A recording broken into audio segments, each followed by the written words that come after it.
néanmoins extrêmement heureux de vous parler de la conviction que l'on a chez BPI France que nous sommes en train, avec les deep tech, de réinventer l'écosystème des startups pour, je crois, le meilleur. Alors avant de rentrer dans ce sujet passionnant, prenons peut-être 2 minutes de recul sur les 10 dernières années. Au fond, je me rendais compte aussi ce matin que ça fait presque 10 ans que je suis arrivé chez BPI France et où on a fait un constat collectif, et vous en êtes avec nous les acteurs, c'est que nous avions raté une vague. Cette vague, c'est probablement la vague technologique la plus importante que l'humanité ait connue. C'est la vague du haut débit, c'est la vague du mobile haut débit qui a changé et révolutionné au fond l'humanité avec une rapidité absolument incroyable.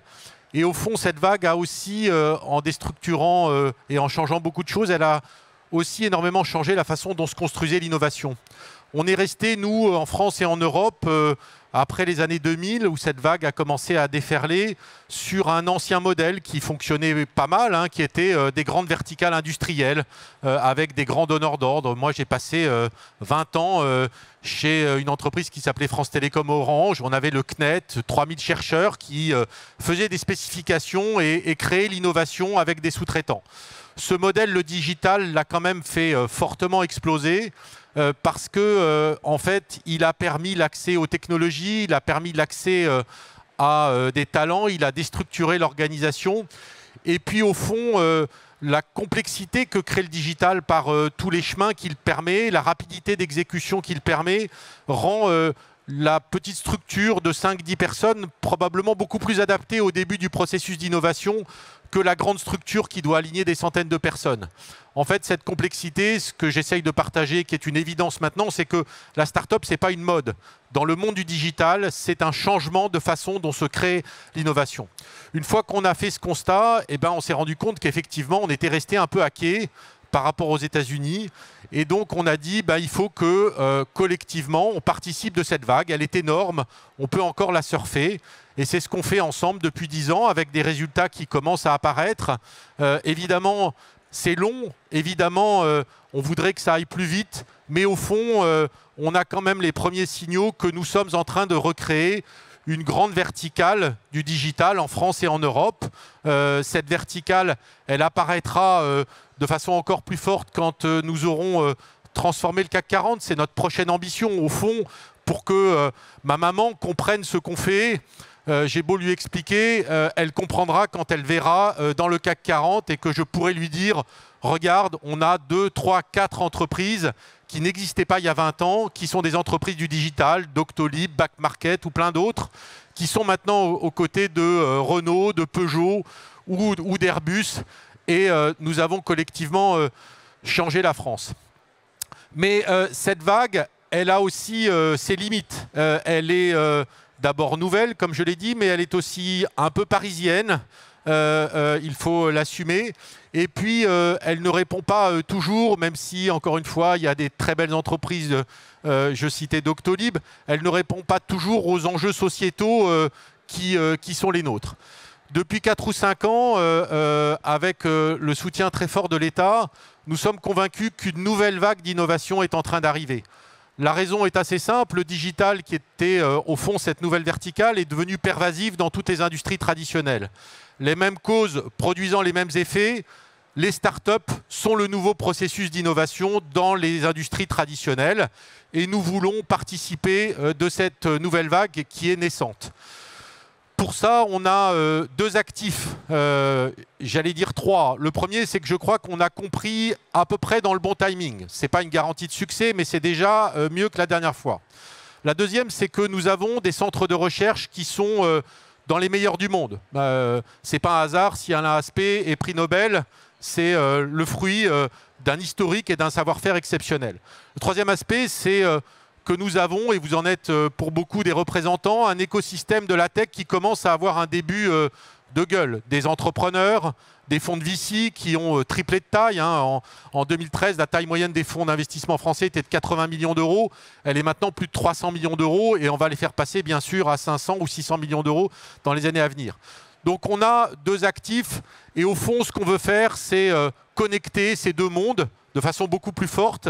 C'est ce qu'on appelle le plan Deep Tech, où on veut mettre un deuxième moteur à la fusée de la French Tech, un moteur qui va nous amener, on l'espère, à créer 500 startups par an venant des laboratoires de recherche, pour faire en sorte qu'on ait, dans les années à venir, beaucoup plus de startups. Et pourquoi, pour répondre à la question du mail de Madines il y a quelques mois, pourquoi en fait on a la conviction que c'est pour le meilleur? D'abord, quand on regarde ces startups, on en est à peu près à 250 par an sortant des laboratoires français. On était à 150 il y a 3 ans. On a fait la moitié du chemin, probablement la plus facile. Mais quand on regarde ces 250 startups par an, en fait, elles ont des caractéristiques qui, je crois, nous parlent beaucoup. Le premier domaine de ces startups Deep Tech, c'est la santé. Et on voit bien aujourd'hui que nous avons besoin massivement de réinventer le modèle de la santé autour évidemment de nouvelles formes de soins.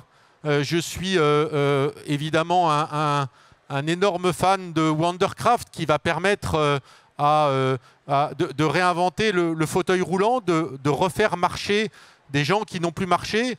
Derrière évidemment la mobilité que ça va leur donner, c'est aussi énormément de soins, de médicaments concrètement que ces handicapés sont obligés de prendre pour rester sur leur chaise avec le manque évidemment de mobilité que ça importe. Donc on voit bien que c'est un changement fondamental de la façon dont notre société va être inclusive. On a, il y a quelques jours, fait participer à l'investissement dans Akemia. Akemia, c'est des technologies quantiques pour inventer de nouvelles drogues. C'est des moyens d'accélérer l'arrivée sur le marché de solutions pour le cancer ou tout un tas de traitements qui n'existent pas et qui vont répondre. Et puis, c'est évidemment, et c'est un des sujets qui va, on le pense, monter dans les années à venir, c'est aussi beaucoup le sujet de la prévention. On est depuis maintenant 20 ans dans l'optimisation du traitement, mais il faut qu'on reparte en amont parce que notre système est à bout de souffle sur cette logique de traitement. Et donc la prévention va devenir un sujet majeur. On est en train de travailler avec l'ensemble de l'écosystème de la santé et nous avons par exemple investi dans Nouvéal, qui est une digitalisation du parcours de soins qui va permettre d'optimiser ce parcours et demain d'aller sur des sujets de prévention. Donc un tiers de ces startups Deep Tech vont nous permettre de réinventer collectivement notre bien collectif européen d'un système de santé pour tous en améliorant la vie des patients et, je le disais, évidemment, en essayant de traiter le processus le plus en amont possible autour de ces sujets de prévention. Le deuxième sujet qui est dans ces startups Deep Tech, quand on regarde, c'est un tiers autour des sujets Green Tech. Évidemment, ce sujet est en train de monter. Évidemment, nous soufflons sur les braises pour qu'il y ait de plus en plus de laboratoires qui proposent des solutions sur ces sujets, qui vont des sujets de batteries. On a Iten qui va faire des micro-batteries et qui va éviter toutes ces piles que nous jetons au quotidien dans nos télécommandes. Vous avez des nouvelles façons de faire et d'optimiser les batteries avec Nawa Technologies. Mais c'est aussi évidemment une nouvelle agriculture qui va permettre de penser différemment la façon dont nous consommons, la façon dont nous traitons. Je pense en particulier par exemple à Green Impulse qui permet de faire du biocontrôle et d'avoir ces nouvelles molécules biosourcées qui vont permettre de garder un minimum de productivité dont nous avons besoin pour nous nourrir, pour nourrir la planète, mais avec des produits qui sont évidemment beaucoup plus en lien avec notre planète et à l'impact. Donc les startups Deep Tech, c'est un tiers sur un autre tiers sur les sujets de green. Le troisième sujet qui sort dans ces sujets de ces startups sortant des laboratoires, c'est tout le sujet de la souveraineté.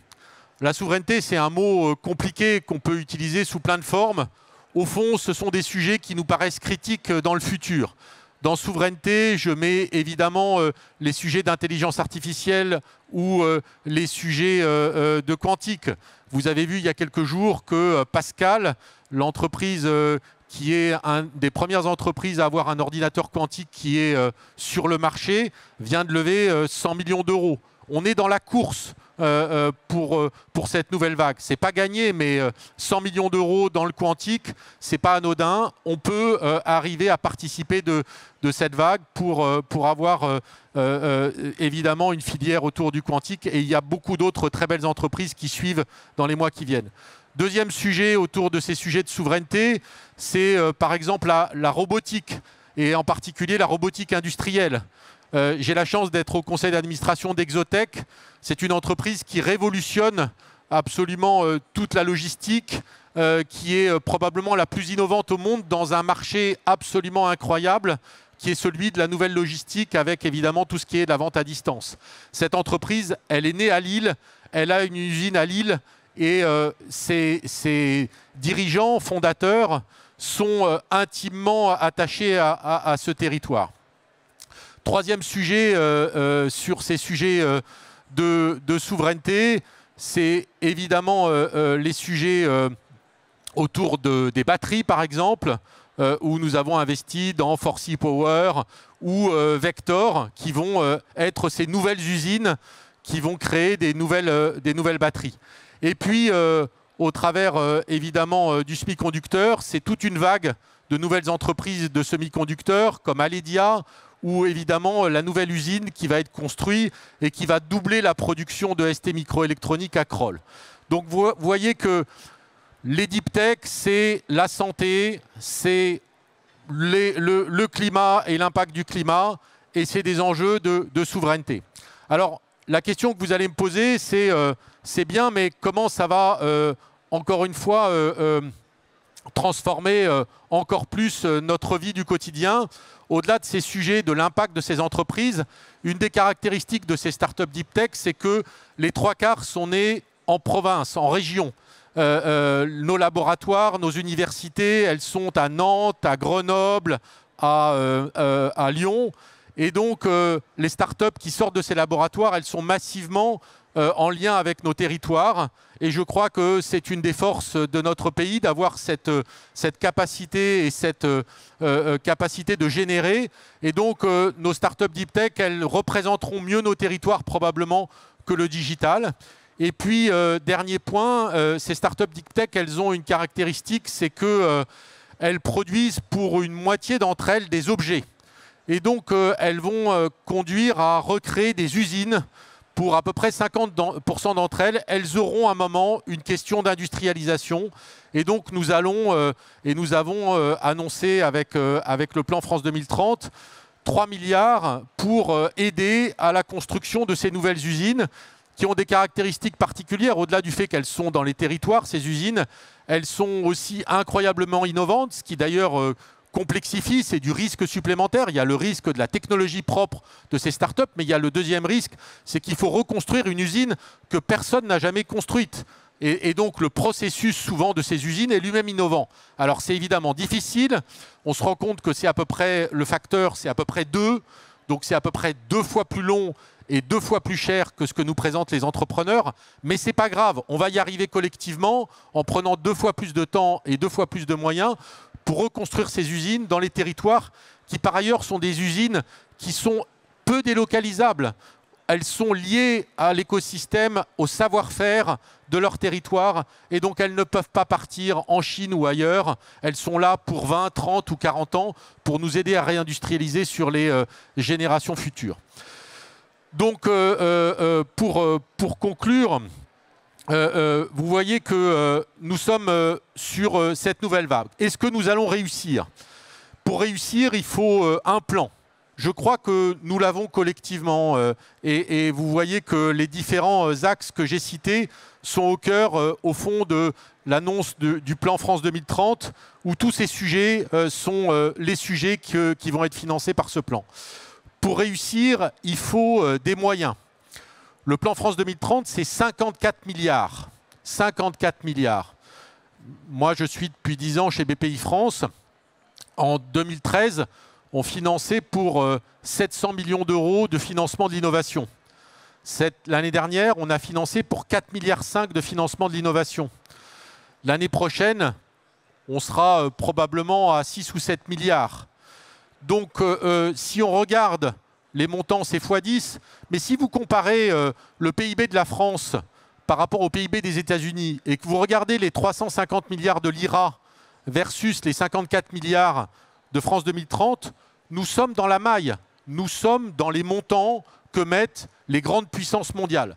Simplement, il faut que maintenant, on arrive à embrayer sur la maille européenne. C'est le débat qui est en cours, porté là aussi par la France. Mais nous avons fait notre part du chemin en mettant collectivement 54 milliards, qui est une somme gigantesque. Moi, je dis à mes équipes, nous avons une responsabilité collective. Elle n'appartient pas évidemment à BPI France. Il faut qu'on le fasse ensemble, de pouvoir, dans les 10 ans qui viennent, transformer profondément, grâce à ces sujets dont je vous ai parlé, Deep Tech, notre industrie et l'ensemble de notre pays. Alors, au fond, j'ai peu répondu à la question est-ce que c'est pour le meilleur? Enfin, j'espère quand même un peu, encore une fois, par ces enjeux de secteur, par ces enjeux d'industrialisation et de dimension régionale. Mais au fond, la question que l'on se pose et que vous vous posez comme moi, c'est est-ce que tout ça va rendre notre pays, j'allais dire, meilleur, encore une fois? Je crois que la meilleure réponse que j'ai trouvée à cette question, c'est au fond de considérer que cette responsabilité, ce n'est pas la responsabilité uniquement de BPI France, ce n'est pas la responsabilité du gouvernement, c'est une responsabilité que nous avons collectivement. Je crois que si nous concevons ensemble que cette opportunité que nous avons dans les 10 prochaines années, vous, entrepreneurs, grands groupes, investisseurs, accompagnateurs, si nous concevons ensemble que cette opportunité que nous avons devant nous, les moyens qui sont mis à notre disposition sont là pour créer des choses positives qui vont avoir un impact constructif sur notre société, nous avons les meilleures chances d'y arriver. Au fond, pour être direct, je crois que si nous doutons ou si nous avons peur, nous allons tous créer des réponses au doute et à la peur. Et honnêtement, je ne crois pas que ça sera les bonnes réponses. Donc pour essayer de donner la meilleure réponse du jour pour moi à cette question, c'est une forme d'obligation que je me donne, que l'on se donne, d'avoir un regard constructif, positif, enthousiaste sur cette nouvelle opportunité. Et j'espère qu'ensemble, si vous partagez cette forme d'obligation, d'esprit positif, nous allons utiliser ces moyens, cette énergie, cette ambition pour le meilleur ensemble. Merci à vous et je vous souhaite une très belle journée.